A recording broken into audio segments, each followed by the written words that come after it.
UGTV1 twabakwatirako oluguudo UNRA yagamba nti negenda kubeera nga emenya abantu nemakinga ku nyumba z'abantu ne bajja ne bacomplaininga ne bagamba nti UNRA yamala dde okumakinga waweekoma naye ate kakati egenze yeeyongeza. Twali Katale Bukwenda ku sayidi eri endala wabula batugambye nti ate bakomyewo ne bamakinga ne ku sayidi eno gye baali tebamakinga. Ekyewuunyisa abantu bagamba nti ne babeera bamakinga badduka, so bagamba ebintu bye bamakinga bibeera bituufu wakita bamakinga mu buntu ne bajja oba ne bakuba n'enkiiko. Already bagamba nti UNRA yateekawo demarcation wegamba nti neekoma ne batandika okuzimba. Bwe batandika okuzimba ate laba UNRA egamba nti we baazimba ate si wewo balina okumenya. Abamu bagamba in fact ekintu ekyo ennyumba zaabwe zaalinawo. Tutuuse mu katawuni k'e Bukwenda kakulaakulana ddanga be mukalaba eno Katale Bukwenda. Twaliko era twakwatako era UNRA ne on the other side. Kati omukyalo ono naye enkuba kyeyo yagamba yamala dde okuzimba ennyumba ye, kati UNRA egamba egenda kugikuba. Yatulagiridde nti kapoliisi k'e Bukwenda no turning on the left hand side. Waliwo n'omuzikiti we wano kapoliisi kaako ak'e Bukwenda. Omuzikiti gwe guno n'atugamba oba wakayisa omuzikiti bwoti waliwo akakubo on the right hand side. So omuzikiti guno wano mukyala we UK agamba amaze ebbanga ali UK akola ate baagala kubeera nga bamenya ennyumba ye. Tugenda tulabe whether demarcation we ziri oba teziriiwo. Akakubo ndooza kera tugambe keekano wano.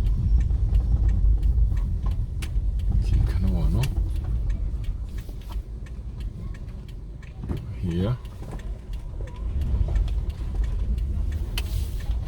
Yagamba nti ennyumba yaabwe bagimakinzeeko UNRA yagimakinzeeko egenda kubeera nga ekuba. Soka tugendewo tulabe. Tukyeyongera okugenda wansi. Kano akakubo kwatugambye right hand side naye tubuuzizzaako ku batuuze abamu nga balinga abatannalabako ensayidi eno naye sayidi eriyo baŋŋamba nti no baamakinga. So tugende tweyongere tulabe.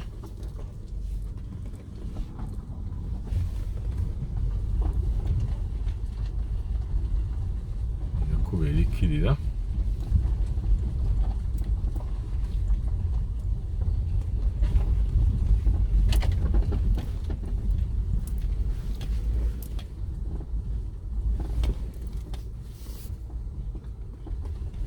Tetunalabawo demarcation naye lwakuba abantu bali walako ne ku UNRA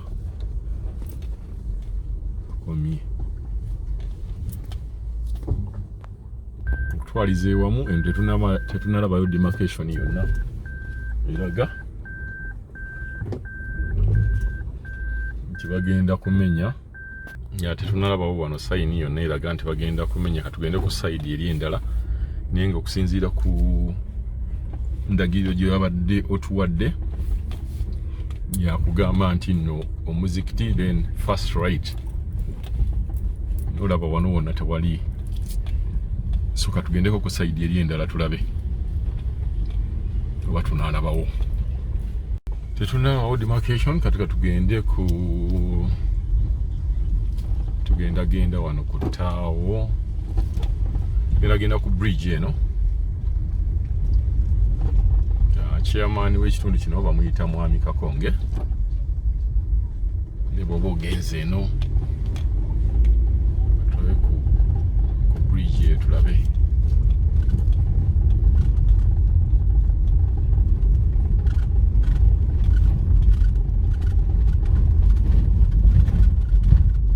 Kuba UNRA kati eno express highway nawe mugirabaawo. Express highway eyo kati UNRA yagenda ng'emakinganga. So kimanyi tugenda wali ennyumba eringa yeeri wali Express highway yiyawo. Eno waliyo ne Forest Village. Waliyo ne Forest Village eri awo. So Express highway yeno wano. Omuntu abadde abuuza Express highway eri wano. So abantu bagamba bwe bati bagamba nti enkondo zino nga muziraba zino. Yuno kwekoma. Nile nyumba yatuwerebwa omukyala yeri wali. Yegamba nti ate kati bava ku nkondo zino. Ate bagamba nti nawali wenyini kweye ennyumba gye bagamba nti baagala okubeera nga bamenya. Baagala okuba nga bamenya. Abatuuze kye batakkirizigana nakyo kuba lwe luno oluguudo olwa Express highway. Bo abatuuze bagamba nti ekintu kino nga bwe mukiraba bino enkondo zino nga boziraba ne zigendera ddala yunulwa kweyina okukoma. Naye ate kakati yeeyongeza eyagala kubeera ng'ekuba ennyumba eyo gye mulengeraawo. Tugenda gendera ddala wali ku source tulabe ekigenda mu maaso ne yunulwa kyekola. That is Express highway. Katundu kakulaakulana dda katundu k'ebukwenda kalaba that is the bridge. Tawuni y'ebukwenda balinawo ne Forest Village wano yiiyaawo. Forest Village yiiyaawo wansi.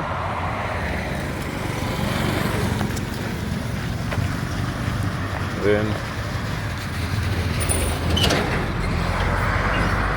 Express highway kati ekimundi kino nga bw'okiraba bo bagamba nti bwe balina okukoma ebyo era bagamba yunulwa yabisiba.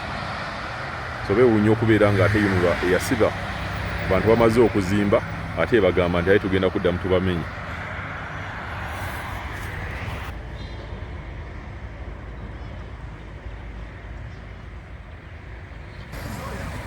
Kitundu k'ebukwenda ko kasanyusiza ddala olabira ddala nga wonna waakulaakulana kalina mweziri apartments mweziri. Omukyala gwe tugenda okulaba ennyumba ye eyo kalina eyo yagamba nti bagamba nti abayinula bagamba nti bagenda kubeera nga bamenyawo okusinza ku information gyatuwadde. Tugenda kugendawo tulabe oba maaka bagiteekawo tebagiteekawo baddala oba bafere. Express highway nga bwe nabagambye yeyo eri awo wansi. So tugenda tutuuke ku nnyumba y'omukyala oyo alaajanira yunulwa obutamumenya era agigamba nti mwakoma ku bikondo ebyo so si mu nnyumba ye eyo eyakalina eyo. Tujja kubuuzaako ku bayunulwa omanyi wabeerawo abantu ababeera mu bitongole nga ate bakola deal naye wano naawe n'obwoba okirabira ddala yunulwa ekulaga nti ya marking off area yaayo ng'egenda esimba ebikondo ebyo bebityo bibiri. Mark yiyo tutandise okubeera nga tugirengera. Mark yiyo yunulwa yeegamba nti egenda kuba eyita ku mark eyo bwegamba yawo ku gate. Ennyumba y'omukyala yeeno wano. Agamba nti yunulwa terina kumenya nnyumba ye yiyawo. Ono ne maaki yiyawo bagamba nti yunulwa yagiteekawo nti yunulwa eyitawo. So kyekyo oluguudo lwe luno wano olwa expressway genda Entebbe lwerwawo.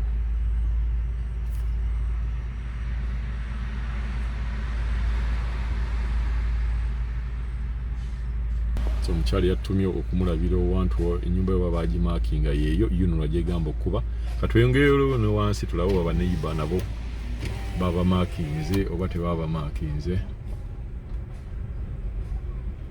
Tuyinza obutafuna we tukyamira bulungi naye ng'ennyumba y'omukyala yeeno wano.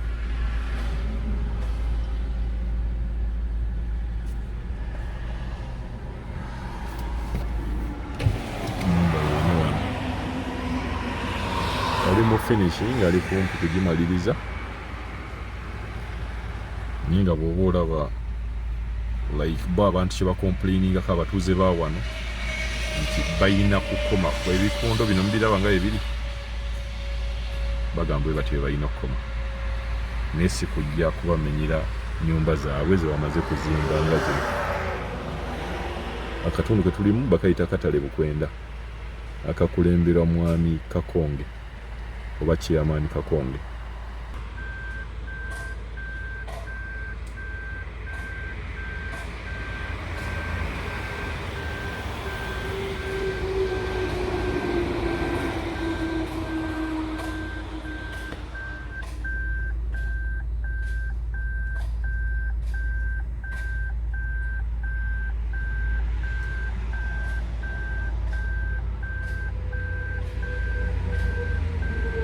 Tukyali Katale Bukwenda.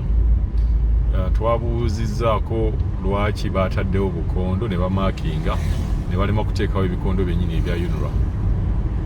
Tugambiddwa nti awo wennyini we bagenze bateeka obukondo obwo bwe tubalaze olabye mu vidiyo bagenda kubeera nga bateekawo ebikondo ebinene obiseminti ebya UNRA nga bwe bakoze ku sayidi eno oba bwe bakola ku sayidi eno. Genda tukwata ekikondo ekimu oba ebikondo bye baatadde ku sayidi eno. Wano we tuli UNRA teriiwo naye mu maaso wali wolengera kalina eyo eyetegula gundi weeri mark weziri bazitaddemu ebikondo bya UNRA. So bagambye babeera bagenda okujja okuteeka ebikondo basooka kuteekawo obwo obuntu obuti bwe tubalaze then bali abajja ababisimba ne babeera nga bajjawo akakati ne bateekawo ekikondo ekyo. Katulabe ku sayidi eno kuba tugambye awo bw'oba oyambuka already ebikondo eyo weebiri tuli mu Bukwenda town Katale. UNRA egamba nti abantu bazimba mu ttaka lyabwe, abantu nabo bagamba ettaka si lyabwe. Ekikondo kya UNRA kiikyawo, ekikondo kya UNRA kiikyawo n'ekirala kikiri wali kiikyawo. UNRA oza mukiraba kiikyo UNRA. Kati bagamba nti buli lwatadde kali akati bagenda ate bateekewo n'ekyo ekikondo kiikyawo UNRA. So embeera eri mu Katale Bukwenda nga abatuuze n'aba UNRA tebannakwatagana ku extension nga bwe nabagamba nti ne kalina eyo bagamba erina okubeera nga shedi yaayo ekubwawo. Buno obuyumba buno bwonna bwonna nabo bukubwawo naye nga pulaani yaabwe yakuteeka wano ekkuba erikirira wansi wa express highway yiye wansi eyo. One of their plans. Kyekyo nagana amayirungi gonna gana agali wano gaaso yenna gwolaba oyo yenna ali mu kibangirize kya UNRA. So bwekityo bwe kibadde Bukwenda naye nga yo development wamu Uganda wa developinga ndine ekkubo bw'oligendamu likutuusiza ddala paka ku Entebbe Road. So katukwateko katawuni k'Ebukwenda era omulundi ogwokubiri then video yaffe ojja okuba nga ekoma.